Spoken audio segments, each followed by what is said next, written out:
Hello and welcome to Iskan IAS. Let's read and understand this column word by word. नमस्कार दोस्तों, स्वागत है आपका हमारे इस YouTube चैनल इसखान IAS पे। आज हम लोग इस कॉलम को Kashmir outreach and the Afghan storm को पढ़ते हैं और समझते हैं। ये जो कॉलम है ये कश्मीर में अभी गवर्नमेंट की क्या नीति है और किस तरीके से वहाँ के लोगों के साथ जो नेता हैं उनसे संपर्क करके क्या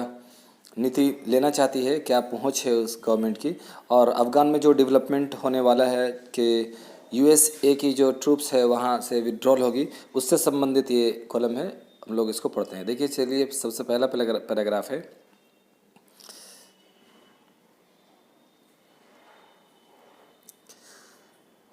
लगभग 2 साल हो चुका, जो कि एक नाटकीय डिसीजन था रीऑर्गेनाइज़ करने का जम्मू एंड कश्मीर को। जम्मू एंड कश्मीर को रीऑर्गेनाइज मतलब उसको यूनियन टेरिटरी में 2 जगह बांट दिया, लेह और जम्मू एंड कश्मीर। तो उसके बारे में कहा जा रहा है कि उसको 2 साल हो गए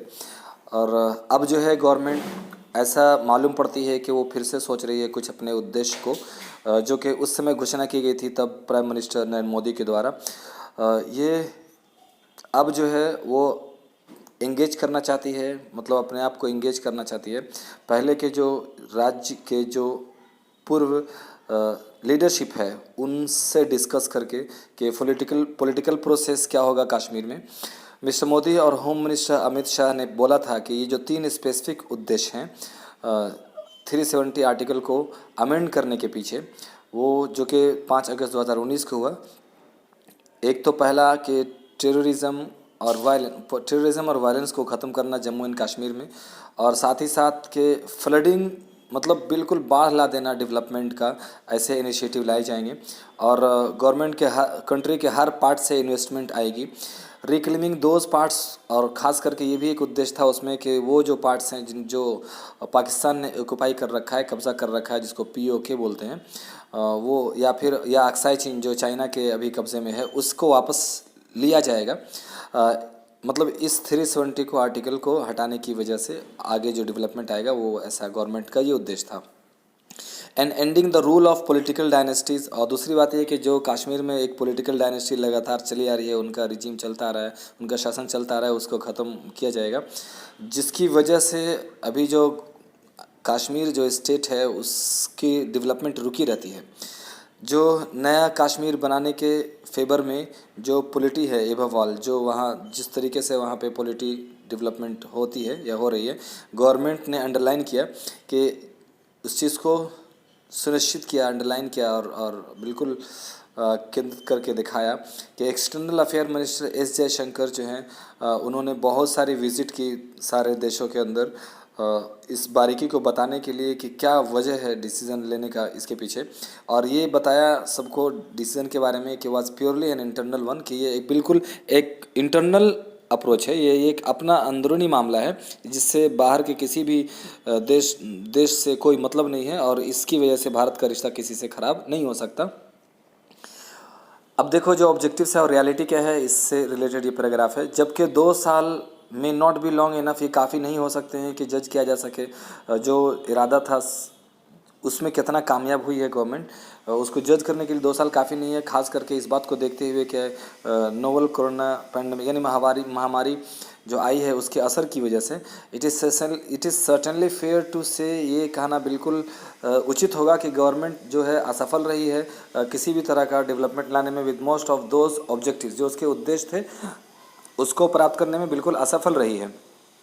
हाँ, ये अलग बात है कि इंसिडेंट्स ऑफ टेररिज्म का जो इंसिडेंट है और वायलेंस है वो थोड़ा, नो डाउट इसमें शक नहीं है कि वो कम हुआ है 2019 में। लेकिन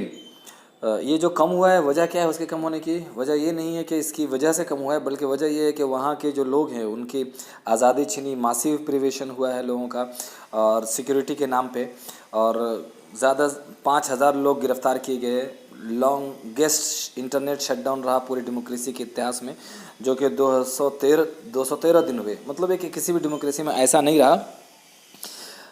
और उसमें काफ़ी ज़्यादा ट्रूप्स को डिप्लाई किया गया, हालांकि वो अब भी ज़्यादा है, जो कि पीस टाइम अभी है और शांति है, फिर भी अभी ज़्यादा है और के अपेक्षा the plight of the ordinary Kashmir, जो कश्मीरी लोग हैं उनकी जो दुर्दशा है वो रोज़ाना सामना कर रहे हैं वो धमकी का फ्रॉम सिक्योरिटी फोर्सेस से, इनको हमेशा खतरा लगा रहता है। द क्लूज, एक तो स्कूल्स बंद हैं, ऑनलाइन एजुकेशन भी नहीं है वहाँ पे बच्चों के लिए, जो इनकम का साधन था वो भी बिल्कुल कम होता जा रहा है। तो ये सब बातें ही सिर्फ कैन ओनली बी इमेजिन, ये सब बातें ही सिर्फ वहाँ कल्पना की जा सकती है। तो उस तरह की कोई भी डेवलपमेंट नहीं हुई। अटेम्प्ट्स टू कन्विंस इन्वेस्टर, हाँ ये कोशिश के लोगों को कन्विंस किया जाएगा इन्वेस्ट करने पे पैसा, ये इस चीज़ को तो तब देखा जा सकता है investors that this is a lasting peace. ये अब ये जो है इसको देखा गया है कि इसके बारे में ये कहा जा सकता है कि हैव फ्लंडर्ड दस फार, अब तक ये भी असफल रहे हैं, मतलब इन्वेस्टमेंट भी वहाँ अब तक नहीं आई है। And while the government claims, और जो गवर्नमेंट है ये दावा करती है कि 400 लगभग 400 से भी ज़्यादा MOU साइन किए गए हैं बिजनेसमैन के बीच नेशन वाइड पूरे देश में, जिससे इन्वेस्टमेंट आएगी यूनियन टेरिटरी के अंदर। इसको कितना सही है इसको परखा जा सकता है जब पैसा सच में आएगा। इस बात को जानते हुए कि नेशनल इकोनॉमी की हालत क्या है, और ये ऐसा नहीं है कि पैंडमिक की वजह से, इवन प्रायर टू पैंडमिक भी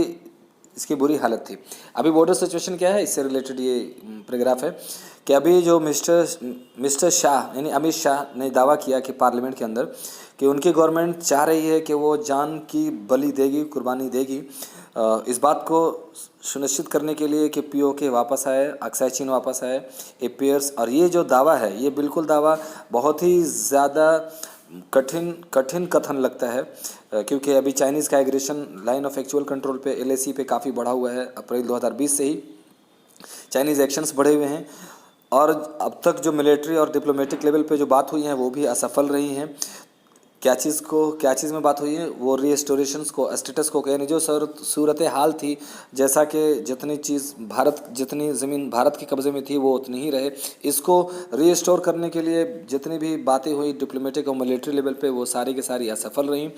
तो अब क्या है कि इन सब बातों से पता चला है कि ग्रोइंग थ्रेट परसेप्शंस और भी ज़्यादा खतरा बढ़ चुका है, जैसा कि बताया गया इंडियन आर्मी चीफ के द्वारा कि फ्यूचर में अगर कॉन्फ्लिक्ट होता है LAC पे तो वो समझ लेंगे कि वो 2 फ्रंट सिचुएशन हो जाएगी, मतलब 2 लोगों से कॉन्फ्लिक्ट हो जाएगा, Pakistan line of actual control पे यानी LOC पे, और इसी तरीके से वैसे वर्सा, मतलब अगर पाकिस्तान से होता है तो वो चाइना से हो जाएगा, चाइना से होता है तो पाकिस्तान को हो जाएगा, मतलब भारत को दोनों से वार लड़ना होगा। इवन द यूनाइटेड स्टेट, हालांकि यूनाइटेड स्टेट जो है वो भी ऐसा नहीं लग रहा है कि वो मदद करेगा मिलिट्री के लेवल पे, मिलिट्री की चालबाजी से मदद करेगा, जो कि क्यों नहीं मदद करेगा, क्योंकि वो खुद जो है अभी इन्वॉल्व है इस बात को ध्यान में रखते हुए कि बहुत करीब है अफ़गानिस्तान थिएटर, जो है अफ़गानिस्तान के अंदर जो हो रहा है वो बहुत करीब है, और वहाँ से विड्रॉल करना चाहती है US की गवर्नमेंट। तो ये बिना पाकिस्तान की मदद के हो तो नहीं सकता है, इसीलिए इसको कहा गया है कि ये बिल्कुल उम्मीद नहीं है कि जो है USA है अपनी फ़ौज भेजेगा और या अक्साई चीन या फिर चाइना से या फिर वेस्ट में पाकिस्तान से अगर लड़ाई होती हो तो वो मदद करे, क्योंकि उसको क्या करना है, अभी तो पुल आउट करना है, इंक्रीजिंग स्ट्रेंथ ऑफ तालिबान। और क्या होगा जब वो पुल आउट करेगी तो इंक्रीज़ हो जाएगी तालिबान की वहाँ शक्ति, जो कि और ख़तरा भारत के लिए बढ़ाएगा। फाइनली अभी जो 14 लोग हैं, 14 नेता हैं जम्मू एंड कश्मीर के, जिनमें से अधिकतर को क्या गिरफ्तार किया गया था बहुत से महीनों तक, वो इंडिकेट करता है कि गवर्नमेंट का जो प्लान है नया कश्मीर के लिए, जो पॉलिटी है वहाँ की वो बहुत ज़्यादा डिफरेंट नहीं है पहले वाली अप्रोच से, क्योंकि होम मिनिस्टर ने खुद एक सरकास्टिकली और ताना करते हुए इस जो गुपकर अलायंस था उसे गुपकर गैंग के नाम से पुकारा। डिस्पाइट इंटरवेनिंग अटेम्प्ट्स, बावजूद इसके कि कोशिश की गई कि वहाँ पे एक न्यू पार्टी अपनी पार्टी के नाम से बनाई जाए,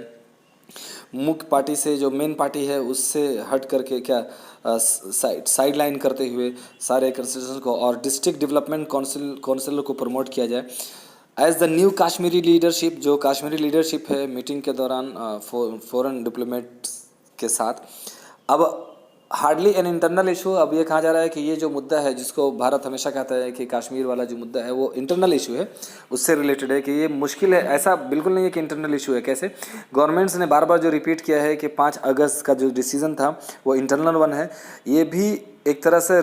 इसकी भी एक समझ लेंगे कि बहुत ही रिगोरस टेस्ट से इसे गुजरना होगा, क्योंकि considerable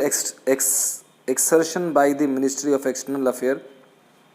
and its mission world wide Jammu and has not been discuss, यानी कि बहुत कोशिश की गई है एक्सटर्नल अफेयर के द्वारा और बताया गया है कि इंटरनल इशू है, लेकिन उसके बावजूद भी बहुत सारे कैपिटल्स के अंदर यानी कंट्री के बहुत सारे राजधानियों में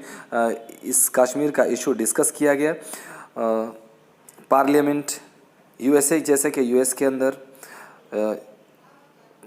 यूनाइटेड किंगडम के अंदर, यूरोपियन यूनियन में और इसी तरह से नॉर्डिक कंट्रीज़ के अंदर देन एवर बिफोर, यानी इतना पहले कभी नहीं हुआ था जितना कि इन सब कंट्रीज़ के अंदर जो है कश्मीर के इशू पे डिस्कस किया गया। जबकि बहुत सारे जो ऑफिशियल हाई लेवल के जो ऑफिशियल्स हैं, डेलीगेशंस हैं, जैसे कि यूरोपियन यूनियन पार्लियामेंटेरियन है और वहाँ के जो राजदूत हैं, यूनाइटेड नेशन के डिप्लोमेट्स हैं, वो सब के सब वैली तक यानी कश्मीर तक भी आए प्राप्त करने के लिए जो अप्रूवल है सिचुएशन का वहाँ। अब इट इज़ आयरनिक दैट, ये बहुत ही दुख की बात यह है कि वो कंट्रीज़ जो कि खुल्लम खुल्ला सपोर्ट करती थी मोदी गवर्नमेंट का मिलिट्री एक्शन को लेकर के, जो कि पीओके में किया गया था 2016 में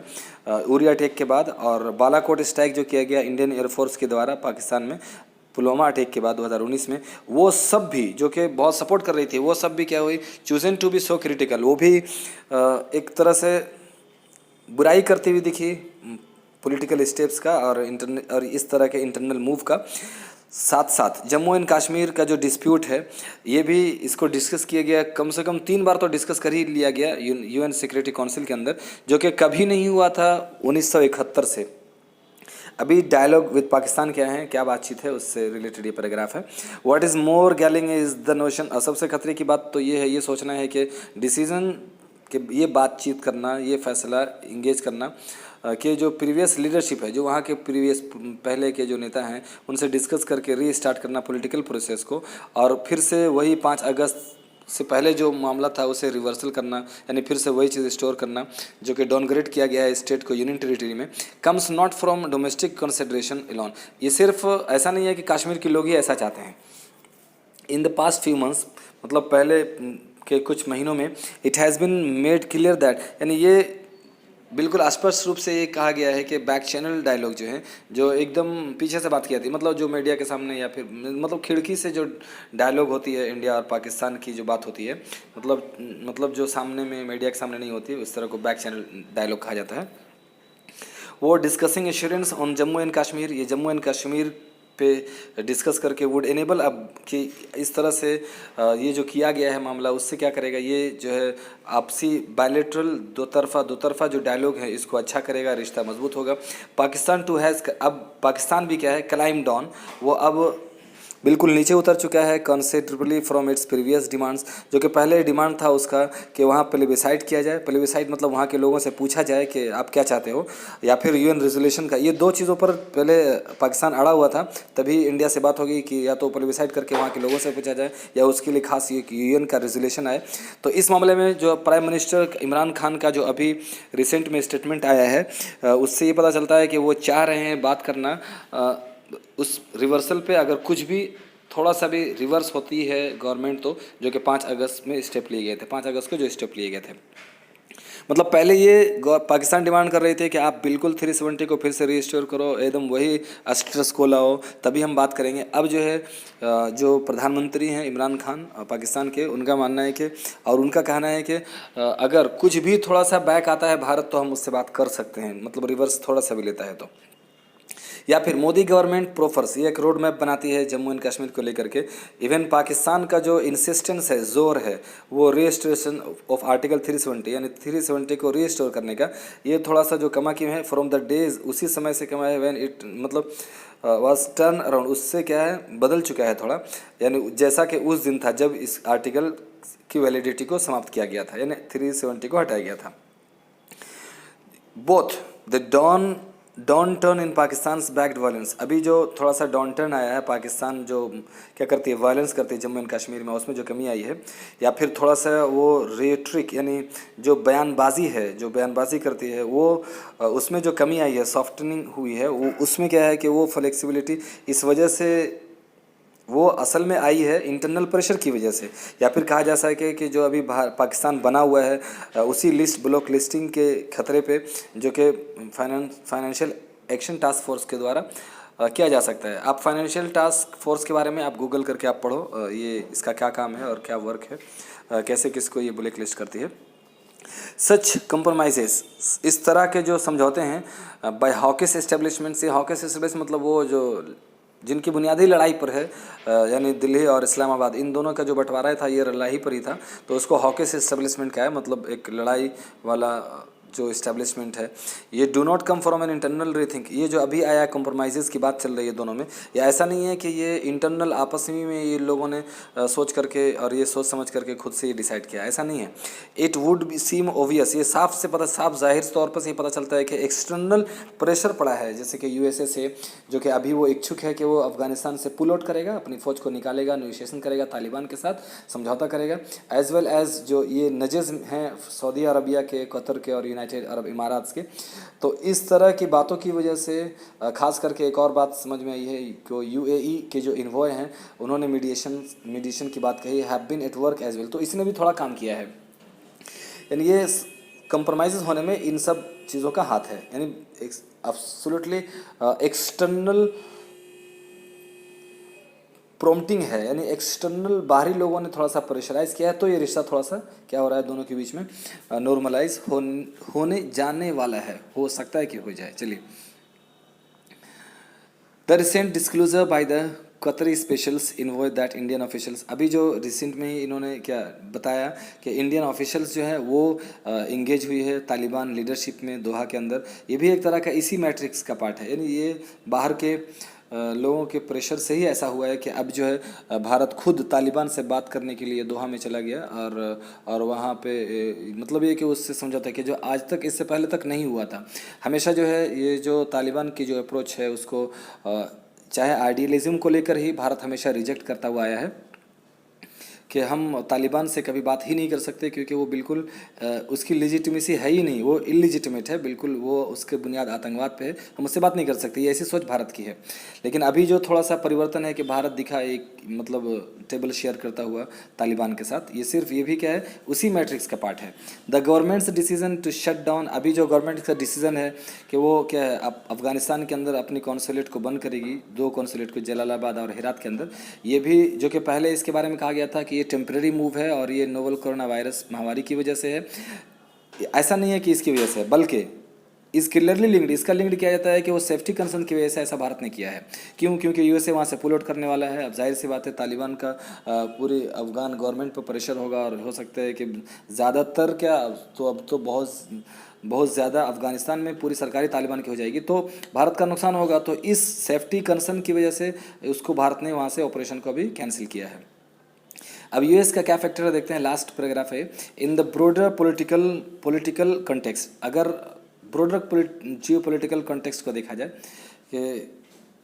क्या कॉन्टेक्स्ट बनता है, तो अभी जो यूएसए और चाइना के फ्रंटेशन जो आपस में एक दूसरे के पीछे वो भिड़ रहे हैं एक दूसरे के लिए, चाहे ट्रेड वार हो या फिर जो एक तरह से ये कि चाइना अपने आप को क्या करना चाहता है, सुपर पावर के रूप में दुनिया के सामने लाना चाहता है, तो इसके बीच में जो कन्फ्रंटेशन हो रहा है यूएसए का और चाइना का, वो अभी लॉर्डर हुआ है, ग्रो लॉर्डर। तो अब ज़रूरत है कि भारत किस तरीके से अपना ग्लोबल स्ट्रेटजी और नीति बनाएगी ताकि वो बैलेंस कर सके इन दोनों सुपर पावर के बीच में, इन दोनों पावर के बीच में जो जो चाइना और यूएसए का है। The USS expectation of cooperation, अभी यूएसए को तो उम्मीद लगी हुई है भारत से कि वो मदद करेगा, इंडिया मदद करेगा इसके ईस्ट में चाइना के इशू पे या इंडो पैसिफिक के इशू पे। ये have clearly not been commensurate, ये जो बिल्कुल बराबर नहीं दिखती है कि वो न्यू दिल्ली के जो एक्सपेक्टेशन है कि अमेरिका जो है वो मदद करेगा, इंडिया को खतरे से बचाएगा जो कि वेस्ट से है, यानी अफगानिस्तान और पाकिस्तान से होने वाला है। यानी दोनों एक दूसरे को, यूएसए इंडिया के बहुत ज़्यादा करीब इसलिए आ रहा है क्योंकि वो हो सकता है कि चाइना के मुकाबले चाइना के विरुद्ध जाकर वो मदद करेगा यूएसए को, और इंडिया को लगता है कि यूएसए जो है मेरी मदद करेगा अगर पाकिस्तान या फिर चाइना से किसी से, अफगानिस्तान से लड़ाई होती है। तो ये आपस में ये बिल्कुल एक दूसरे से मैच नहीं करते, ये राइटर का कहना है कि ऐसा होने वाला है नहीं। अमेरिका कभी नहीं आएगा कि भारत की सहायता करे, वो बिल्कुल मिलिट्री लेवल पे, चूँकि खुद वो अफगानिस्तान में उसको समझ में आ गया है 20 साल सबसे लंबी वार लड़ करके। चलिए, from Afghanistan and Pakistan instead, बावजूद इसके कि इट वुड सीम, ये अब दिखता है कि गवर्नमेंट का जो कोशिश थी कि वो क्या करे, वो सब क्या सेवियर द गार्जियन नोट्स, वो सबसे बड़ी समस्या को हल कर दे रही है जम्मू एंड कश्मीर में अपने इस मूव से जो कि 2 साल पहले लिया था। वो एक तरह से क्या इनटू मोर कॉम्प्लेक्स गेम, ये और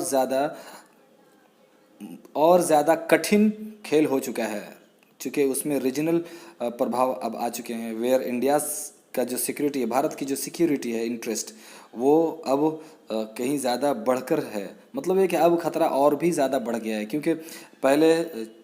पाकिस्तान जो कि बहुत ही पुराना दुश्मन शुरू से ही, चाइना से रिश्ता सही नहीं है, और अब जो है अफ़गानिस्तान एंट्री मार सकता है तालिबान के साथ, क्योंकि तालिबान से भी भारत का अच्छा कभी रिश्ता नहीं रहा। तो इन तीनों के बीच में है अब भारत। अब ये देखना है कि किस तरीके से अपने ये ग्लोबल फॉरेन स्ट्रेटजी निभाता है। तो this was just all about this column. हम लोगों ने इसको वर्ड बाई वर्ड समझा और पढ़ा। आप you can just go through one time करो, आप चाहो तो आपको ये समझ में आ जाएगा definitely. Thank you for watching.